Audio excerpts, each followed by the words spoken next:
Good morning, children. Let us start the third chapter, that is laws of motion. We have already done the first and second chapters, right? So, laws of motion, it is all about forces. Okay. So, first let us talk about force. What does a force do? You are familiar with this word force, right? You have studied in your previous classes also. In daily routine also, you talk about this, use this word, right? Force. So what are the two main effects that a force can cause? First, it can change the state of rest or motion of a body, right? Like if I have this pen kept over here, I can apply a force on it and I can move it.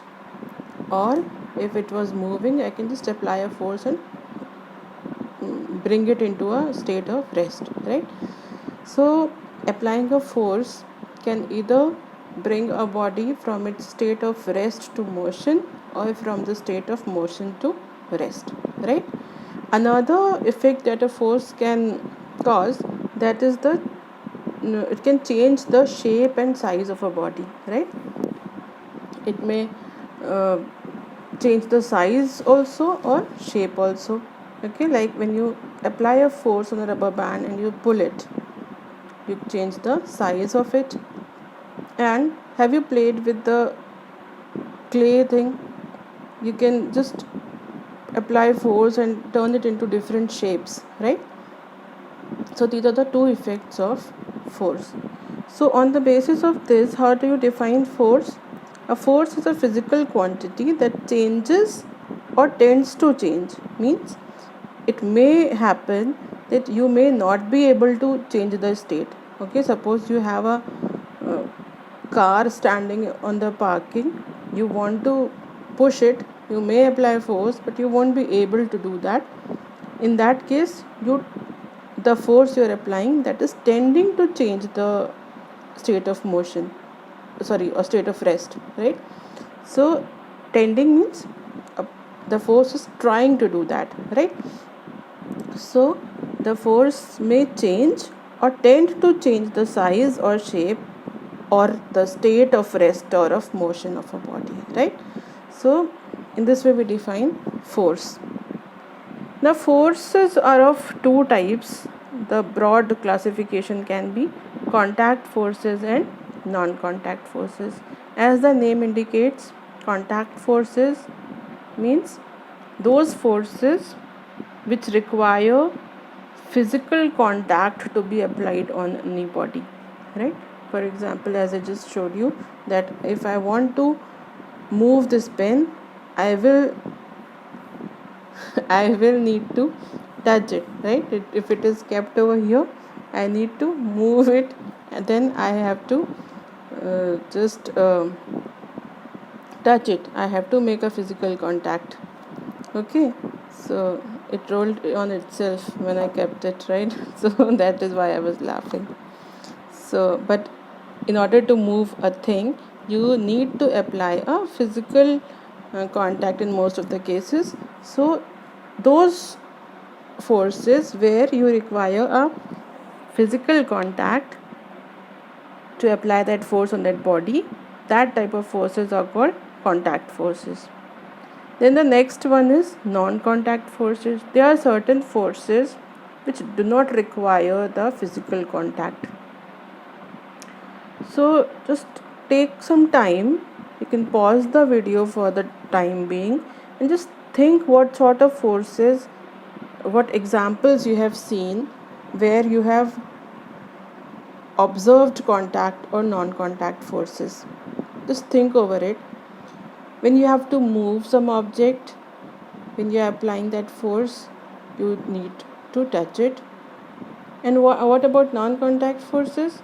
If you are holding something and you just drop it from that point, what will happen? It will automatically fall down. You didn't require to push it. It fell down automatically. Okay, that is because of the gravitational force of the earth, gravitational pull of the earth. That means gravitational force is non-contact force. So you might have seen a number of such observations in your daily life, just think over it and just classify them on the basis of contact and non-contact forces. Okay, so there are a number of examples of contact forces. First one is frictional force. What is a frictional force? Whenever a body is moving, we will just discuss it in detail. I just want to give you an overview for now.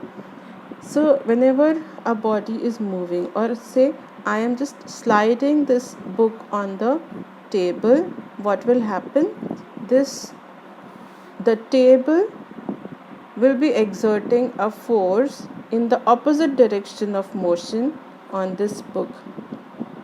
Okay, the surface of the table. Okay, when I am moving it, say in the right direction, there will be some force acting on it which is trying to stop it. Okay, which is restricting its motion, right? That force is the frictional force. Then second one is normal reaction. Now this book is kept on the table, but it is not falling down. Why? Because the book is applying a force equal to its weight on the table, and the table is applying an equal amount of force on the book. Okay, so the book is applying a downward force equal to its weight, and the table is applying an upward force on this book. Okay, such forces are called normal reaction forces. So here again there is a contact between the book and the table. Then we have tension force. This occurs in strings. So whenever a string, suppose you have tied something, say a ball with a string, and you just tie the string somewhere, what is happening? The mass or the weight of the ball is acting downwards. Then the string must be stretching a little bit, and that is because of the force, the weight of the body that is acting downwards. So there will be a force acting in the string in the upward direction. We will just discuss these things in detail. The next one is force exerted by spring. You might have played with spring. You just stretch the spring and it just, as soon as you leave, it comes back to its original position. That is because of a force that is acting in it. Then force exerted during collision. When two bodies collide with each other, they push each other, or you can say they apply an equal and opposite force on each other. Okay, so that is called the force exerted during collision. So these are the 5 examples of contact forces. Then comes the non-contact forces. So the examples are gravitational force. We had just discussed any object, you just leave it and it falls down because of the gravitational force of earth. Then electrostatic force, it acts between two charges. Then magnetic force, you have seen, if there are iron pieces and you just bring a magnet near it, it will attract it. Okay, so that attractive force, you didn't need to touch the iron piece with the magnet. Even from some far distance also the force will act between them, right? So contact was not required in these type of forces, right? So we'll discuss these forces in detail in the next video.